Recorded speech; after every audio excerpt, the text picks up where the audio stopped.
যখনই মনের মধ্যে অসুয়াশা আসবে তিনটে কাজ করবেন। কটা? এক নম্বর হচ্ছে সঙ্গে সঙ্গে তওবা করবেন। কি করবেন? আল্লাহ ভুল হয়ে গেছে, আল্লাহ গুনাহ থেকে আপনি বাঁচতে পারবেন। এক নম্বর হলো। দ্বিতীয় নম্বর, তিনবার ইখলাস শরীফ পড়বেন। কবার? কুল হুয়াল্লাহু আহাদ। আপনার মনে মনে হচ্ছে জানলার পুজো দিয়ে খারাপ কিছু দেখবো, কিংবা মোবাইলে হারাম কিছু দেখবো, উলঙ্গ ভিডিও দেখবো, আর যখনই মনে মনে অসুয়াশা এলো আর আপনি তওবা করছেন, আল্লাহ মাফ করেন, আল্লাহ বাঁচান, আল্লাহ এই কি মনের মধ্যে এসেছে, আস্তাগফিরুল্লাহ আস্তাগফিরুল্লাহ আস্তাগফিরুল্লাহ করলে হুয়াল্লাহু আহাদ আল্লাহুস সামাদ লাম ইয়ালিদ ওয়া লাম ইউলাদ ওয়া লাম ইয়াকুল লাহু কুফুয়ান আহাদ। এবার বলেন, খেয়াল হচ্ছে জেনা করার, চোখের জেনা করার খেয়াল হচ্ছে, আর আপনি পড়ছেন সূরা ইখলাস। আসার হবে না? হবে না? তিনবার কেন? বেশিরভাগ রিওয়ায়াতে এসেছে তিনবার ইখলাস শরীফ পড়ার সাথে সাথে আল্লাহ পাক এক খতম কোরআন শরীফ পড়ার সওয়াব দান করে দেয়। তিনবার ইখলাস শরীফ পড়লে এক খতম, তারপরে তাকে ইনস্ট্যান্ট তাকে পাওয়ার দেওয়া হচ্ছে। কাকে? রূহকে।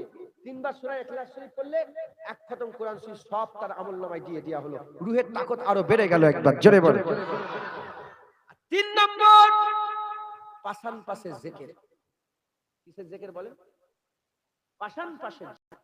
পাশান পাশে জিকির কিরকম? নিঃশ্বাসে প্রশ্বাসে। সকলে মুখ বন্ধ করেন, পাশান পাশে জিকিরটা শিখেন। মুখ বন্ধ করেন, জিভ লড়বে না, দাঁত লড়বে না। যেমন আমি ওয়াজ করছি, আপনারা চুপ করে শুনছেন। সব শুনছেন তো নাকি? বলে শুনছেন তো? বাচ্চারা সব শুনছেন।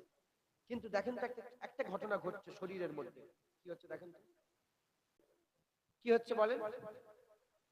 এই শ্বাস প্রশ্বাস এ বন্ধ হয় না। এ ঘুমলেও চলে, শুলেও চলে, জেনা করলেও চলে, হারাম খেলেও চলে, নামাজ পড়লেও চলে। এ কোনো এ বন্ধ হওয়া মানে শেষ হয়ে গেল।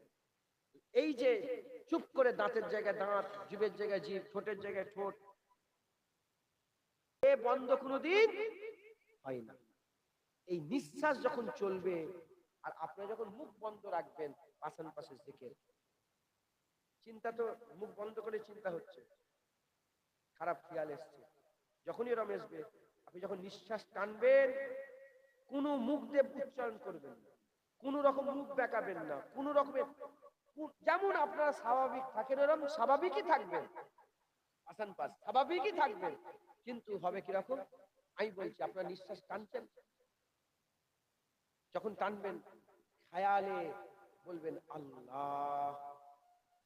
আপনার অসুয়াশা এলো, খারাপ দেখবো, আপনি তওবা করলেন, আপনি সূরা ইখলাস তিনবার পড়লেন, আর আপনি পাশান পাশে জিকির করছেন আল্লাহু আল্লাহু